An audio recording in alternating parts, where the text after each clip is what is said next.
بسم اللہ الرحمن الرحیم الحمد للہ رب العالمین والصلاة والسلام علی سید الانبیاء والمرسلین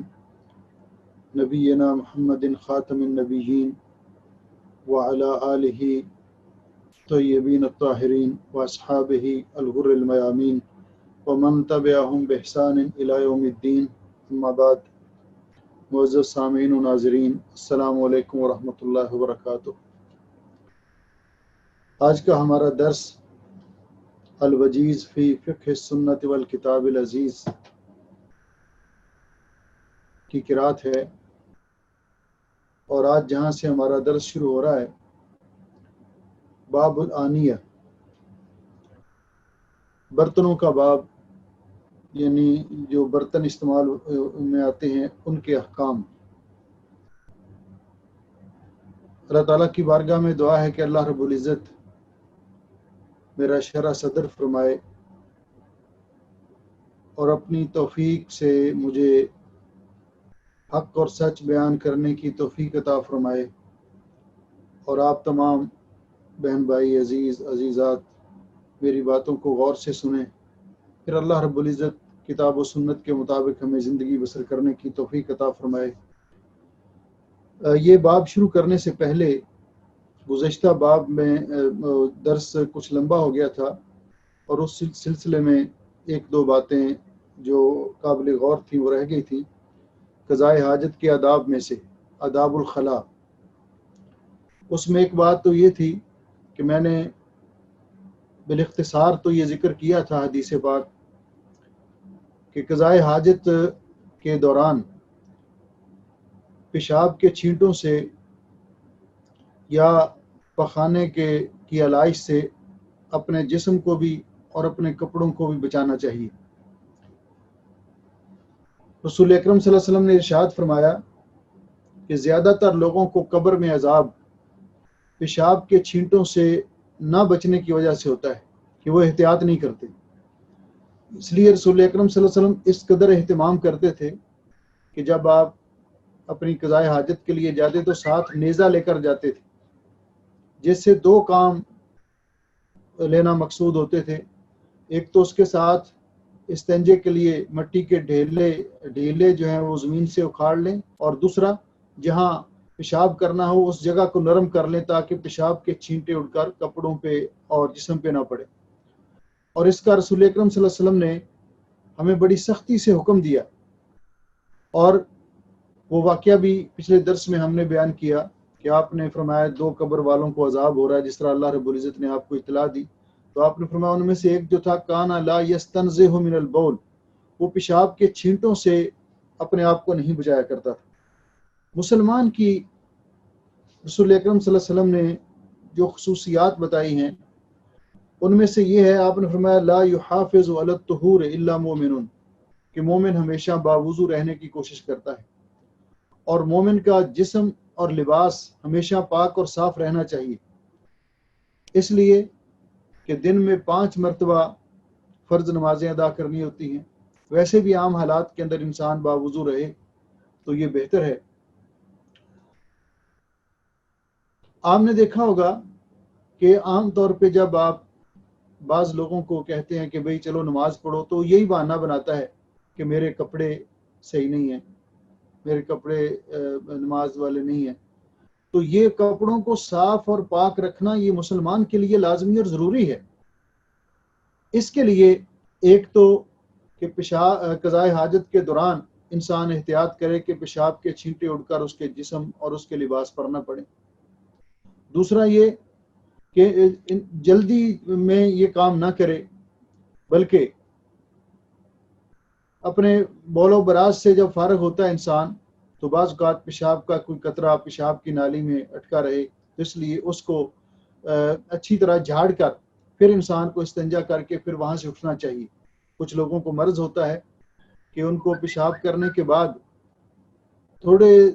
عرصے کے بعد 1-8 منٹ کے بعد پھر ان کو محسوس ہوتا ہے کہ 1-2 قطرے پیشاب کے ابھی ان کے پیشاب والی جگہ پہ اٹکے ہوئے ہیں. تو ایسے لوگوں کو چاہیے کہ اچھی طرح تھوڑا سا واش روم کے اندر ہی 1-2 قدم حرکت کر کے چل کے یا اٹھ کر بیٹھ جائیں تاکہ وہ قطرے بھی نکل جائیں بعد میں انسان کو پریشان نہ کریں اور وہ قطرے خارج ہو کر انسان کے جسم کو اور کپڑوں کو آلودہ نہ کریں۔ ایک تو اس بات کا اہتمام خصوصی طور پر کرنا چاہیے، اور دوسرا اس بات کا بھی اہتمام کرنا چاہیے کہ بعض اوقات ایسے ہوتا ہے کہ ایک آدمی واش روم کے اندر گیا اور دوسرے باہر کھڑے ہو کر کوئی تالیاں بجا رہا ہے، کوئی دروازہ کھٹا رہا ہے، تو یہ غیر مناسب ہے، یہ غیر مناسب ہے۔ آپ جانتے ہیں کہ ایسی صورتحال میں بعض اوقات جو انسان اندر گیا ہے اپنی قضاء حاجت کے لیے، وہ ذہنی طور پر اس قدر ڈسٹرب ہو جاتا ہے کہ وہ قضاء حاجت کر ہی نہیں پاتا،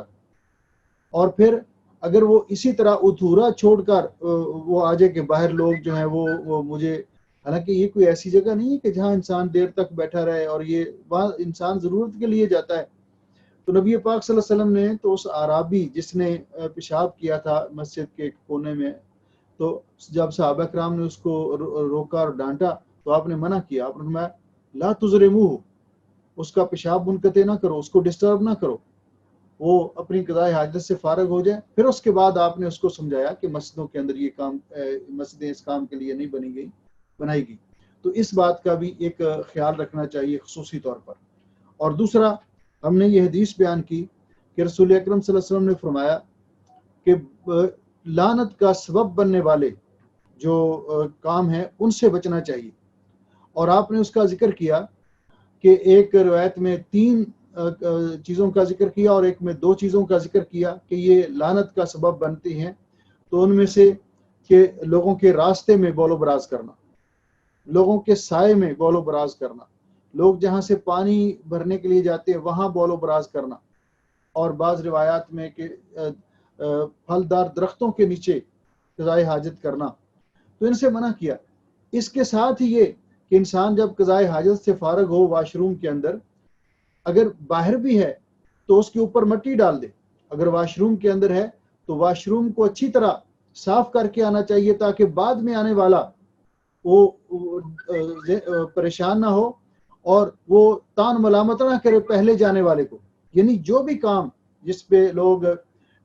تان ملامت کرتے ہیں اس سے بچنا چاہیے۔ تو اس میں سے ایک یہ بھی ہے کہ قضاء حاجت کے جس سے جب انسان فارغ ہو تو دوسرے کے لیے وہ واش روم، وہ ٹائلٹ، اس کو صاف ستھرا چھوڑ کے آئے تاکہ دوسرا بھی اپنی حاجت کو پورا کر سکے، پانی بہائے اور اس کی صفائی کرے۔ ویسے اس کو چھوڑ کے آنا تو جو بعد میں آئے گا وہ تو لازمی طور پر برا بلا کرے گا، لعن ملامت کرے گا، تو اس لیے اس سے بھی انسان کو بچنا چاہیے۔ پھر باہر آ کر آدمی اچھی طرح اپنے ہاتھوں کو صاف کرے،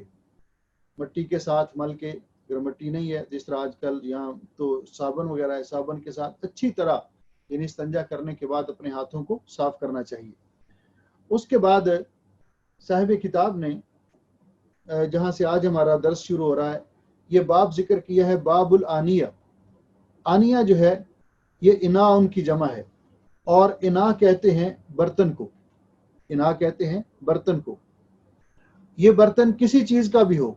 کسی چیز کا بھی ہو، خواہ لوہے کا ہو، سٹیل کا ہو، تانبے کا ہو، پیتل کا ہو، لکڑی کا ہو، چمڑے سے بنا ہوا ہو، شیشے کا ہو، پلاسٹک کا ہو، کسی چیز کا بھی یہ برتن ہو تو اس کے لیے لفظ انا استعمال کیا جاتا ہے، لفظ انا، اور اس کی جمع آنیہ ہے، اور آنیہ کی جمع اوانن بھی آتی ہے، اوانن۔ یہ باب قائم کرنے کا مقصد اس کے بعد قضاء حاجت کے بعد صاحب کتاب نے جو باب قائم کیا ہے یہ اس لیے کیا ہے کہ یہ مسئلہ واضح کیا جا سکے کہ کون سے برتن میں پانی ڈال کر وضو کرنا جائز ہے اور کون سے برتن میں پانی ڈال کر وضو کرنا جائز نہیں ہے۔ یہ مسئلہ بیان کرنے کے لیے یہ مناسبت ہے اس کی کہ آداب الخلاء کے ساتھ، تو اس کے بعد یہ باب ذکر کیا۔ اب اس کی وضاحت کرنے سے پہلے کہ برتن جو ہیں ان کے یہ انسان کے استعمال میں آتے ہیں بہت سارے، کھانے پینے اور دیگر اپنا کاموں کے لیے یہ برتن انسان استعمال کرتا ہے۔ تو برتنوں کے احکام ان کو جاننا بھی بہت ضروری ہے۔ تو سب سے پہلے تو ہم یہ ذکر کرتے ہیں جو صاحب کتاب نے ذکر کیا، اور اس کے بعد اس کے کچھ احکام بیان کریں گے ہم جو دوسری حدیث کے اندر ذکر ہیں۔ تو صاحب کتاب ڈاکٹر عبدالعظیم بدوی فرماتے ہیں وَيَجُوزُ استعمال الاوانی کلھا، یعنی اس کا حکم کیا ہے، یعنی برتن جو ہیں ان کا حکم کیا ہے. تو عمومی طور پر یہ قاعدہ ہے فقہ کا کہ الاصل فی الاشیاء الاباحہ، کہ تمام اشیاء جو ہیں ان میں اصل جو ہے وہ اباحت ہے. اشیاء کے اندر اصل اباحت ہے. ان اشیاء کے اندر یہ برتن بھی استعمال ہوتے ہیں. تو برتنوں کو استعمال کرنا جائز ہے، برتنوں کو استعمال کرنا جائز ہے. اللہ رب العزت نے قرآن پاک میں فرمایا وَالَّذِي خَلَقَ لَكُم مَّا فِي الْأَرْضِ جَمِيعًا، اللہ رب العزت نے آپ کے لیے زمین میں جو کچھ ہے وہ آپ کے لیے پیدا کیا ہے. تو علماء نے لکھا کہ یہ لام جو ہے یہ لام انتفاع ہے، انتفاع کے لیے، فائدہ اٹھانے کے لیے، آپ کے نفع کے لیے اللہ تعالیٰ نے پیدا کیا ہے، سوائے ان چیزوں کے جن کو اللہ تعالیٰ نے قرآن پاک میں یا پیارے نبی حضرت محمد رسول اللہ صلی اللہ علیہ وسلم نے اللہ تعالیٰ کے ارشادات کے مطابق حدیث پاک میں جن سے منع کر دیا، ان کے علاوہ باقی برتنوں کا استعمال جو ہے وہ جائز ہے. یہی بات صاحب کتاب نے کہی وَيَجُوزُ استعمال الاوانی کلھا، کہ تمام قسم کے برتن، خواہ وہ اسٹیل کا ہے، پیتل کا ہے، تانبے کا ہے، لکڑی کا ہے، چمڑے کا ہے، پلاسٹک کا ہے، شیشے کا ہے، کسی طرح کا بھی برتن ہے اس کا استعمال کرنا جائز ہے. شریعت نے اس کو مباح قرار دیا ہے، الا سوائے ان برتنوں کے ما حرمہ اللہ و رسولہ، کہ جن کا استعمال کرنا اللہ اور اللہ کے رسول نے منع کیا ہے. تو صاحب کتاب کہتے ہیں الا آنیۃ الذھب والفضہ، سوائے سونے اور چاندی کے برتنوں کے، سوائے سونے اور چاندی کے برتنوں کے. فإنہ یحرم الاکل والشرب فیہما خاصۃ دون سائر الاستعمال، کہتے ہیں کہ ان کے اندر کھانا اور پینا بالخصوص منع ہے. اس کے بعد جو عبارت ہے صاحب کتاب کی دون سائر الاستعمال، کہ باقی استعمال کے سے ہٹ کر، تو اس کا معنی یہ ہے کہ اس میں علماء کا اختلاف ہے کہ یہ سونے اور چاندی کے برتنوں میں کھانا اور پینا یہ تو منع ہے، اور اس کی دلیل آگے حدیث پاک میں جو ذکر کی ہے صاحب کتاب نے بھی، عن حذیفہ رضی اللہ تعالیٰ عنہ، حضرت حذیفہ ابن یمان رضی اللہ تعالیٰ عنہ سے روایت ہے ان النبی صلی اللہ علیہ وسلم قال، کہ نبی پاک صلی اللہ علیہ وسلم نے ارشاد فرمایا لا تشربوا فی آنیۃ الذھب والفضہ ولا تلبسوا الحریر والدباج فإنها لهم فی الدنیا ولکم فی الآخرہ. آپ نے فرمایا کہ سونے اور چاندی کے برتنوں میں نہ پیو، سونے اور چاندی کے برتنوں میں نہ پیو. ولا تلبسوا الحریر والدباج، اور نہ ریشم اور دباج، حریر عام ریشم اور دباج موٹا ریشم ہوتا ہے، ان کو استعمال نہ کرو. فإنها لهم فی الدنیا، یہ ان کے لیے، کن کے لیے؟ ای للکفار، یعنی کافروں کے لیے ہے، فی الدنیا، دنیا کے اندر، ولکم فی الآخرہ، یہ تمام چیزیں اللہ تعالیٰ آپ کو جنت میں عطا کرے گا، مسلم مومنوں کو یہ تمام چیزیں جنت میں ملیں گی. تو یہاں جو ذکر کیا، اس کے بعد دوسری حدیث کے اندر ام المومنین ام سلمہ رضی اللہ تعالیٰ عنہ بیان فرماتی ہیں کہ رسول اکرم صلی اللہ علیہ وسلم نے فرمایا الذی یشرب فی اناء الفضۃ، جو آدمی چاندی کے برتن کے اندر کچھ پیتا ہے، انما یجرجر فی بطنہ نار جہنم، تو گویا کہ وہ اپنے پیٹ میں جہنم کی آگ بھر رہا ہے، گویا کہ وہ اپنے پیٹ میں جہنم کی آگ بھر رہا ہے. رواہ البخاری و مسلم، بخاری اور مسلم کی یہ حدیث ہے، اور پہلی حدیث جو میں نے ذکر کی وہ بھی متفق علیہ ہے. والے مسلم، اور مسلم شریف کے اندر یہ بھی ہے ان الذی یاکل او یشرب فی آنیۃ الفضۃ والذھب، وہ شخص جو کھاتا ہے یا پیتا ہے سونے یا چاندی کے برتنوں میں، تو وہ گویا کہ اپنے پیٹ کے اندر جہنم کی آگ بھر رہا ہے. اس میں یہ بات واضح ہو گئی کہ سونے اور چاندی کے برتن، ان کا کھانے کے لیے استعمال کرنا یا پینے کے لیے استعمال کرنا یہ جائز نہیں ہے، اس کو شریعت نے حرام قرار دیا ہے. کھانے اور پینے کے لیے تو ان کا استعمال جائز نہیں ہے، لیکن اس کے علاوہ کیا باقی کاموں کے لیے ان کا استعمال کرنا جائز ہے؟ تو باقی کاموں کے بارے میں کہ جس طرح رسول اکرم صلی اللہ علیہ وسلم نے دوسری حدیث میں واضح طور پر فرمایا، آپ نے فرمایا کہ سونے اور چاندی کے برتنوں میں نہ پیو اور نہ ان کی پلیٹوں کے اندر، صحاف کے اندر کچھ کھاؤ۔ اس سے علماء نے یہ استدلال کیا ہے کہ ان برتنوں کے میں کھانے اور پینے سے تو منع کر دیا رسول اکرم صلی اللہ علیہ وسلم نے، اور صحاف کہتے ہیں، یہ صحیفہ کی جمع ہے جس کا معنی ایک پلیٹ، کھانے کا برتن۔ لیکن کیا کھانے پینے کے علاوہ، اب جب کھانے کا ذکر ہوا تو ان برتنوں کے اندر کھانا پینا منع ہے، تو اس میں یہ بات واضح ہو گئی کہ سونے اور چاندی کی پلیٹیں، سونے اور چاندی کی ہنڈیاں، سونے اور چاندی کے گلاس، سونے اور چاندی کے چمچ، سونے اور چاندی کے کھانے پینے کی کوئی بھی چیز جو کھانے پینے کے لیے استعمال ہوتی ہے، چائے کے لیے کپ سونے اور چاندی کے، یا اس طرح کی کوئی بھی چیز جو کھانے کے لیے استعمال ہوتی ہے، منع کر دیا گیا کہ جو بھی کھانے میں جو چیزیں کام آتی ہیں، مثلا پلیٹ بھی، پانی پینے کے لیے گلاس بھی، اسی طرح کھانا کھانے کے لیے چمچ بھی،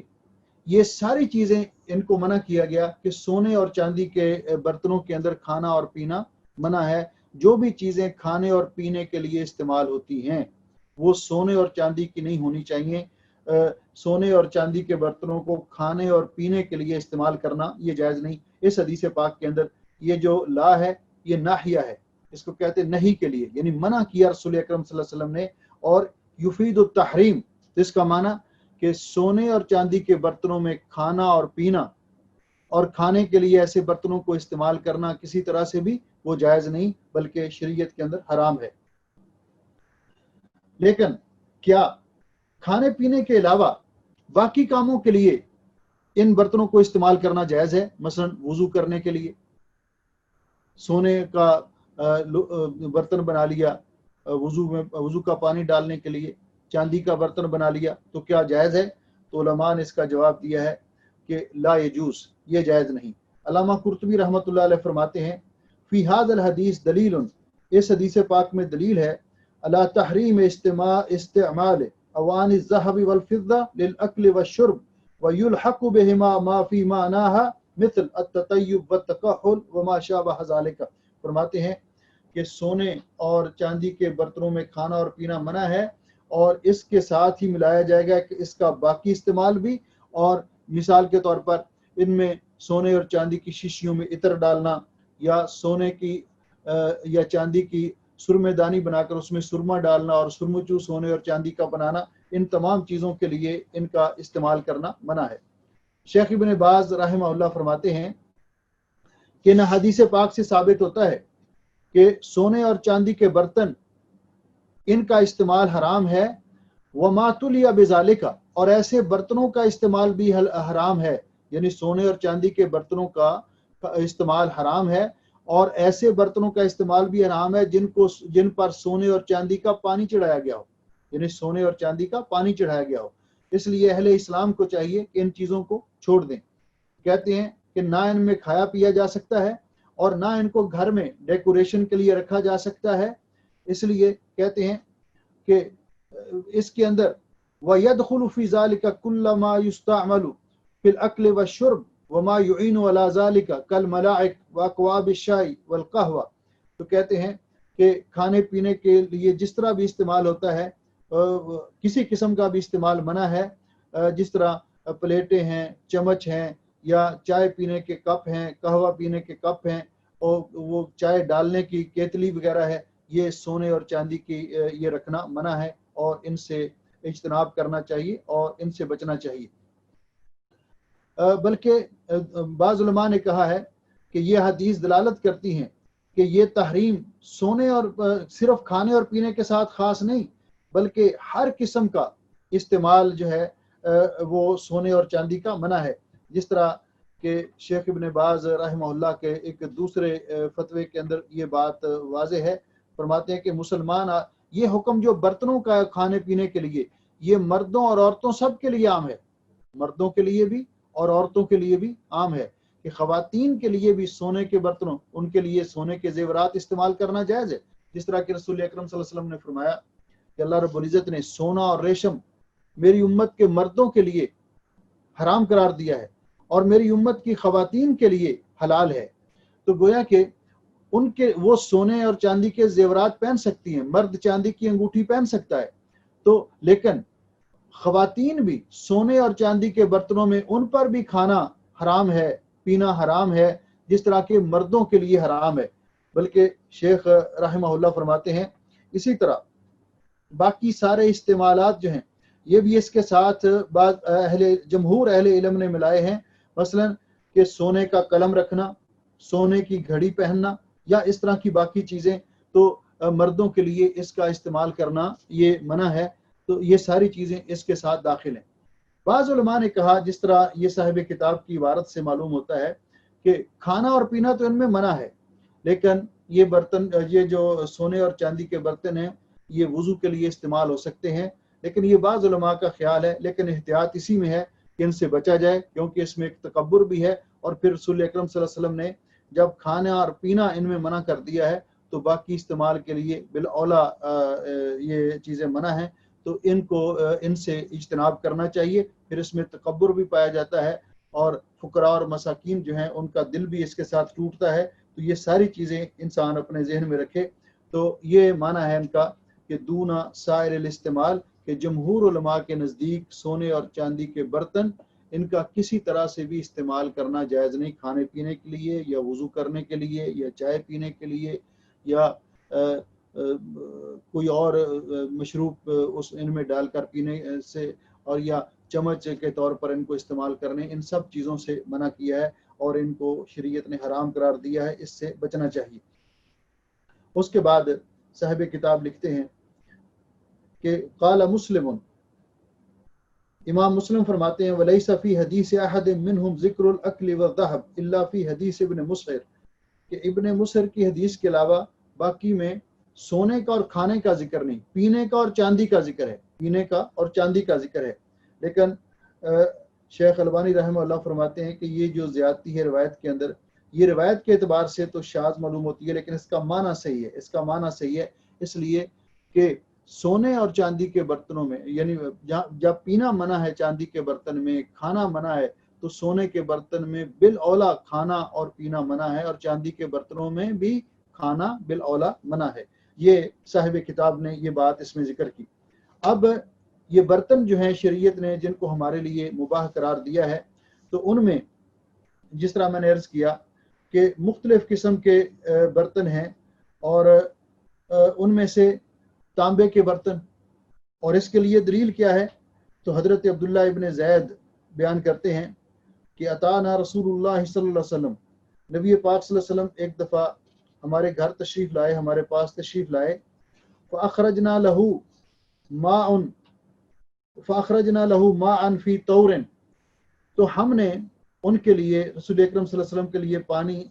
رکھا. فی طور من صفر، صفر کہتے ہیں تانبے کو، نحاس کو، صفر یا صفر تانبے کو یا نحاس کو کہتے ہیں. تو کہتے ہیں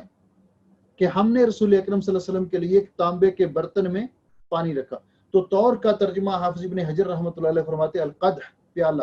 یعنی ایک تانبے کے پیالے میں ہم نے آپ کو پانی دیا وضو کرنے کے لیے. اور یہ جو عمدہ قسم کا نحاس یا تانبا تھا، رسول اکرم صلی اللہ علیہ وسلم نے اس سے وضو کیا. تو گویا کہ اسی طرح رسول اکرم صلی اللہ علیہ وسلم نے مشکیزہ، ایک عورت کے پانی مشکیزے میں سے پانی لے کر آپ نے وضو کیا، تو مشکیزہ چمڑے کا بنا ہوتا ہے. تو گویا کہ یہ برتن جو ہیں، تانبے کا برتن، پیتل کا برتن، چمڑے کا مشکیزہ یا بنایا ہوا برتن، لکڑی کا برتن، لکڑی کا پیالہ، اور یہ ساری چیزیں جو ہیں یہ ان برتنوں کا استعمال کرنا جائز ہے. صرف سونے اور چاندی کے برتن جو ہیں ان کا کسی کھانے پینے کے لیے استعمال کرنا کسی طرح بھی جائز نہیں، اس کو حرام قرار دیا۔ بعض علماء نے یہاں یہ مسئلہ بیان کیا کہ بعض اوقات احجار کریمہ یعنی قیمتی پتھر کا بنا ہوا کوئی برتن ہے، تو بعض علماء نے تو اس کو اس کے ساتھ ہی ملایا ہے، سونے اور چاندی کے ساتھ، لیکن بعض علماء نے کہا ہے کہ نہیں، اس میں کوئی حرج نہیں ہے، کیوں کہ اس کے بارے میں ممانعت کی صراحت نہیں آئی۔ اس کے بعد یہ جو چمڑے کا برتن بنایا جاتا ہے، مشکیزہ بنایا جاتا ہے، تو یہ چمڑا کون سے جانور کا چمڑا؟ تو حدیث پاک میں جو آتا ہے اس کے لیے احاب کا لفظ استعمال ہوتا ہے۔ تو احاب جو ہے یہ حلال جانور کا چمڑے کو کہا جاتا ہے جب تک اس کو دباغت نہیں کی جاتی، رنگ نہیں دیا جاتا۔ حلال جانور کا چمڑا خواہ اس کو ذبح کر کے اتارا جائے یا وہ جانور مر جائے حلال جانور، تو اس کا چمڑا اتار لیا جائے اور پھر اس کو رنگ دے کر دباغت کر کے اس کو تیار کر لیا جائے تو اس کا استعمال جائز ہے۔ جس طرح کہ حضرت ابن عباس رضی اللہ تعالیٰ عنہ فرماتے ہیں کہ ام المومنین سیدہ میمونہ رضی اللہ تعالیٰ عنہ کی لونڈی کو کسی نے ایک بکری ہدیے کے طور صدقے کے طور پر دی اور وہ بکری مر گئی، تو کہتے کہ جب لوگ اس کو کھینچ کر پھینکنے جا رہے تھے تو نبی علیہ السلام وہاں سے آپ کا گزر ہوا تو آپ نے فرمایا ہلا اخذتم احابہ، آپ اس کا چمڑا ہی اتار لیتے، فدبغتموہ، تو اس کو رنگ دیتے، یعنی اس وقت پانی اور کیکر کی چھال کے ساتھ اس کو رنگا جاتا تھا، فانتفعتم بہی، اور آپ اس سے فائدہ اٹھاتے۔ قالو، تو صحابہ اکرام نے کہا انہا میتۃ، یہ بکری تو مر گئی ہے، تو آپ نے فرمایا انما حرم اکلھا، اس کا کھانا حرام ہے، اس کا گوشت کھانا حرام ہے، لیکن اس کا چمڑا اتار کر اس کو دباغت کر کے رنگ دے کر اس کا استعمال کرنا جائز ہے۔ اور دوسری روایت میں رسول اکرم صلی اللہ علیہ وسلم نے فرمایا ایما احاب دبغ فقد طہر، جو چمڑا بھی یعنی حلال جانور مقول اللحم جانور کا چمڑا جب اس کو دباغت کر دی جاتی ہے تو وہ پاک ہو جاتا ہے، اس کا استعمال کرنا جائز ہے۔ اس سے مشکیزہ بنانا، جوتے کے طور پر استعمال کرنا یا اس سے پیالہ بنانا یا کوئی بھی اپنے استعمال میں لانا اس کو جائز ہے، اس کے لیے جائز ہے اس چمڑے سے۔ اسی طرح بعض اوقات ایسے ہوتا ہے کہ انسان کسی ایسے علاقے میں جاتا ہے کہ جہاں پہ نان مسلم ہیں، کافروں کا ملک ہے، اور وہاں وہ جاتا ہے تو وہاں ان کے جو برتن ہیں ان برتنوں کے اندر وہ بعض اوقات کسی ہوٹل میں گیا، اس میں وہ شراب بھی پیتے ہیں یا اپنے جو کھانے جو مسلمانوں کے لیے حرام ہے وہ بھی ڈال کے ان میں کھاتے ہیں۔ تو ایسے برتنوں کے استعمال کے بارے میں کیا حکم ہے، جس کے بارے میں یہ حدیث پاک ذرا سماعت فرمائیں۔ ان ابی ثعلبہ الخشنی رضی اللہ تعالیٰ عنہ انہ سأل رسول اللہ صلی اللہ علیہ وسلم، حضرت ابو ثعلبہ الخشنی انہوں نے رسول اکرم صلی اللہ علیہ وسلم سے سوال کیا، قال، انہوں نے عرض کیا انا نجاور اہل الکتاب، ہم اہل کتاب کے پڑوس میں رہتے ہیں، ان کے پاس ہمیں جانا پڑتا ہے، وہم یطبخون فی قدورہم، وہ اپنے برتنوں کے اندر پکاتے ہیں خنزیر کا گوشت بھی، اپنے وہ پیتے ہیں، شراب پیتے ہیں اپنے برتنوں کے اندر، تو کیا ہم ان برتنوں کو استعمال کر سکتے ہیں؟ تو نبی علیہ السلام نے فرمایا اذا وجدتم غیرہا فکلوا فیہا واشربوا، اگر اس کے علاوہ آپ کو برتن ملے تو پھر ان برتنوں میں قطعا نہ کھاؤ، ان برتنوں کو استعمال کرو جو ان کے علاوہ ہیں، اور اگر آپ کو اور برتن میسر نہیں آتے تو فرمایا فرحضوها بالماء وکلوا واشربوا، ان کو اچھی طرح پانی کے ساتھ دھو، اچھی طرح پانی کے ساتھ ان کو دھو کر پھر آپ استعمال کر سکتے ہیں۔ کافروں کے برتن ان کے استعمال کا آپ نے جس طرح ہمیں حکم دیا۔ اسی طرح جس برتن کے اندر کوئی نجس چیز، جس طرح کتا ہے منہ ڈال دیتا ہے برتن کے اندر، کوئی چیز پینے والی ہے یا کھانے والی ہے، اگر وہ چیز جمی ہوئی ہے تو وہ باہر پھینک دیں، تو اس میں تو اگر وہ چیز مایا ہے، پینے والی کوئی چیز ہے، دودھ ہے، پانی ہے، کوئی ہے، اس میں کتا منہ ڈال دے تو اس برتن کو 7 مرتبہ دھویا جائے گا، پہلی مرتبہ مٹی کے ساتھ جس طرح ہم پہلے پڑھ کے آئے ہیں، اور پھر پانی کے ساتھ، تو 7 مرتبہ اس برتن کو صاف کیا جائے گا تو وہ برتن پاک ہوگا۔ اس لیے یہ حکم کہ کفار جو ہیں ان کے برتن خواہ یہ اہل کتاب میں سے ہوں یا غیر اہل کتاب میں سے ہوں، اور اگر کوئی ہمیں اور برتن نہیں ملتا اس کا متبادل تو ہمیں وہ برتن ہم اچھی طرح ان کو دھو کر اپنے استعمال میں لا سکتے ہیں، اور اس کے بارے میں بہت سارے دلائل بھی ہیں۔ اور جس طرح یہ حدیث پاک میں نے آپ کے سامنے ذکر کی. سونے اور چاندی کے برتنوں میں کھانا اور پینا تو منع ہے، کھانے پینے کے لیے ان کو استعمال کرنا، لیکن صرف اتنا یہ کہ کوئی برتن ٹوٹ جاتا ہے تو اس کو چاندی کے تار کے ساتھ اس کو جوڑ دینا یا سونے کے ساتھ اس کو ٹانکا لگا دینا، اس طرح اگر کوئی ہو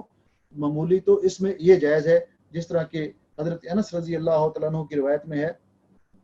کہ قدح النبی صلی اللہ علیہ وسلم انکسر، نبی علیہ السلام کا لکڑی کا پیالہ تھا وہ ٹوٹ گیا، فاتخذ مکان الشعب سلسلۃ من فضہ، تو آپ نے ایک چاندی کے تار کے ساتھ اس کو آپس میں جوڑا تھا، اس کو گانٹھ لیا تھا اور اس کو استعمال کے قابل بنا لیا تھا. اس لیے اس قدر وہ استعمال ہو سکتا ہے، لیکن برتن مکمل کھانے اور پینے کے لیے یا ایسا برتن کہ جس کے اوپر پانی چڑھایا گیا ہو سونے اور چاندی کا، تو اس کا استعمال کرنا یہ درست نہیں ہے. اسی طرح برتن جس طرح کھانے پینے اور وضو کے لیے استعمال ہوتے ہیں اور استنجا وغیرہ کے لیے استعمال ہوتے ہیں، تو اسی طرح اگر کسی کو ضرورت پڑتی ہے کہ وہ برتن کے اندر رات اندھیری ہے نہیں جا سکتا یا کوئی مریض ہے تو اس کو پیشاب کروانے کے لیے برتن کا استعمال کرنا جائز ہے. لیکن یہ بات ذہن میں رہے کہ وہ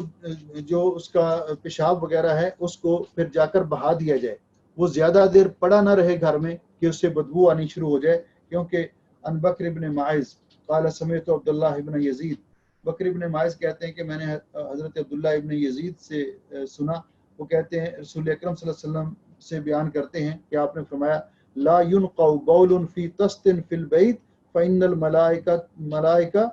لا ينقع بول في طست في البيت، کہ کسی گھر کے اندر، کسی طست کے اندر، پیالے کے اندر، کسی برتن کے اندر پڑا پڑا پیشاب اس کی بدبودار نہیں ہو جانا چاہیے، یعنی اس کی بدبو پڑا رہے اور اس کی بدبو پھیل جائے. اس لیے فإن الملائکۃ، اس لیے کہ فرشتے لا تدخلوا بیتا فیہ بول منتقع، کہ فرشتے ایسے گھر میں داخل نہیں ہوتے جس میں بدبودار پیشاب پڑا ہوا ہو. ولا تبولن فی مغتسلک، اور آپ نے فرمایا نہ ہی اپنے غسل خانے میں غسل کرنے کی جگہ پہ پیشاب کرو. اور یہ حدیث صحیح ہے، شیخ البانی رحمہ اللہ نے صحیح الترغیب و ترہیب کے اندر اس کو صحیح کہا ہے. اس لیے یہ تو برتنوں کے بارے میں ہے. پھر رسول اکرم صلی اللہ علیہ وسلم نے ہمیں ہماری یہ بھی رہنمائی فرمائی ہے کہ برتن ہم جو کھانے پینے کے برتن ہیں ان کے بارے میں بھی ہمیں بہت احتیاط کرنے کا حکم دیا ہے. اور آپ نے فرمایا ان جابر رضی اللہ تعالیٰ عنہ، حضرت جابر ابن عبداللہ رضی اللہ تعالیٰ عنہما سے روایت ہے، قال قال رسول اللہ صلی اللہ علیہ وسلم، رسول اکرم صلی اللہ علیہ وسلم نے فرمایا خمر الآنیہ، برتنوں کو ڈھانپ دیا کرو، یعنی رات کو جب آپ سونے لگے تو اپنے برتنوں کو ڈھانپ دیا کرو. اجیف الابواب، اور دروازے بند کر دیا کرو. واطفئوا المصابیح، اور اپنے چراغ گل کر دیا کرو. فإن الفویسقۃ، اس لیے کہ چوہیا ربما جرت الفتیلہ، بعض اوقات وہ چراغ کی بتی اس کو لے کر وہ دوڑتی ہے. اور تضرم علی اہل البیت بیتہم، اور گھر والوں پر ان کے گھر کو آگ لگا دیتی ہے. اس وقت مکان بھی کچے تھے اور وہ جب دوڑتی تھی لے کر تو وہ آگ وہ لگ جاتی کسی لکڑی کو، کسی چیز کو، تو گھر سارا جل جاتا تھا. آپ نے اس سے منع فرمایا. لیکن اس میں مزید بھی حکمت یہ ہے کہ نبی پاک صلی اللہ علیہ وسلم نے تو یہ اس وقت فرمایا، آج بھی رات کو سوتے وقت اپنے چراغ لائٹ بجھا کر سونا چاہیے، اور اس کے طبی طور پر بھی بہت زیادہ فائدے ہیں. رسول اکرم صلی اللہ علیہ وسلم نے فرمایا ایک تو اپنے برتنوں کو ڈھانپ دیا کرو. دوسری حدیث کے اندر رسول اکرم صلی اللہ علیہ وسلم نے فرمایا، جو مسلم شریف میں ہے، یہ بخاری شریف کی روایت ہے، عن جابر رسول اللہ صلی اللہ علیہ وسلم، حضرت جابر رضی اللہ عنہ سے روایت ہے کہ رسول اکرم صلی اللہ علیہ وسلم نے فرمایا غط الاناء، اپنے برتنوں کو ڈھانپ دیا کرو. وأوقوا السقاء، اور مشکیزوں کا منہ باندھ دیا کرو. واغلقوا الباب، دروازے بند کر دیا کرو رات کو سونے سے پہلے. واطفئوا السراج، اور چراغ بجھا دیا کرو. فإن الشیطان لا يحل سقاء، شیطان جس مشکیزے کا منہ باندھ دیا گیا اس کو کھول نہیں سکتا. ولا یفتح بابا، اور جو بات دروازہ ہم بند کریں اس کو شیطان نہیں کھول سکتا. ولا یکشف انان، اور نہ کسی برتن سے وہ برتن کو سے ڈھکنا اٹھا سکتا ہے جس کو ڈھانپ دیا گیا ہو. فإن لم یجد احدکم، اگر کسی کو برتن ڈھانپنے کے لیے کچھ اور نہ بھی ملے، ان یعرض علی انائہ عودا تو اس کے اوپر لکڑی ہی رکھ دے کم از کم، وَيَذْكُرُ اسْمَ اللَّهِ، اور اس پر اللہ کا نام لے، یعنی اللہ کا نام لے کر وہ لکڑی رکھ دے، اور فَلْيَفْعَلْ، تو ایسا کر لے تاکہ شیطان پھر کھانے کو خراب نہیں کر سکتا اور اس میں اپنی مداخلت نہیں کر سکتا۔ فَإِنَّ الْخُوَيْسَقَةَ، اس لیے کہ چوہیا، یہ چوہیا ایک ایسی جانور ہیں، یہ ان 5 جانوروں میں سے ہے جن کو نبی علیہ السلام نے فرمایا کہ ان کا قتل کرنا جائز ہے، حالت حرام میں بھی اور عام حالات میں بھی، حرم میں بھی اور غیر حرم میں بھی۔ تو فرمایا یہ چوہیا بعض اوقات وہ چراغ میں سے بتی لے کر بھاگتی ہے اور اس سے پورا گھر جلا دیتی ہے۔ تو یہ رسول اکرم صلی اللہ علیہ وسلم نے جو ارشادات فرمائے برتنوں کے بارے میں، تو ہمیں یہ احتیاطات جو ہیں ان کا بھی خیال رکھنا چاہیے۔ کھانے پینے کا برتن کبھی بھی اس کے ڈھکنے کے بغیر نہیں رہنے دینا چاہیے، اس میں سالن پڑا ہے، دودھ پڑا ہے اور کوئی چیز کھانے پینے کی پڑی ہے، بلکہ اس کو رات کو ڈھانپ دینا چاہیے، اپنے مشکیزے کا منہ باندھ دینا چاہیے۔ اور ان تمام چیزوں کے اندر بہت حکمتیں ہیں شریعت نے رکھی، یہ انشاءاللہ پھر آگے کسی موقع پر بیان کریں گے۔ تو یہ باب بالکل مختصر تھا کتاب کے اندر، اور میں نے اس لیے اگلا باب چونکہ وضو کے بارے میں آ رہا ہے تو اس کو انشاءاللہ ہم کل کے درس میں شروع کریں گے، کیونکہ اس میں تفاصیل زیادہ ہیں۔ تو یہ باب اس کے اندر صاحب کتاب نے یہ 2 ہی روایات ذکر کی اور یہ حکم ذکر کیا اختصار کے ساتھ۔ تو یہ برتنوں کے بارے میں یہ احکام ہیں شریعت کے کہ برتنوں کو بھی صاف ستھرا رکھنا چاہیے، اور وہ برتن استعمال کرنے چاہیے جن کا استعمال شریعت نے ہمارے لیے جائز قرار دیا ہے، اور جن سے منع کیا ہے مثلا سونے اور چاندی کے برتن، اس سے ہمیں گریز کرنا چاہیے۔ اللہ رب العزت مجھے اور آپ کو اپنے حفظ و امان میں رکھے، کتاب و سنت کی تعلیمات پر عمل کرنے کی توفیق بخشے، ہمارے بیماروں کو اللہ رب العزت شفاء کاملہ عطا فرمائے، تمام مسلمانوں کو یہ جو پریشانی ہے اس سے نجات دلائے، اور اس ملک کی بھی اور تمام بلاد اسلامیہ کی حفاظت فرمائے۔ انشاءاللہ کل درس 7:40 پہ شروع ہو جائے گا، کل درس 7:40 پہ شروع ہو جائے گا۔ السلام علیکم ورحمۃ اللہ۔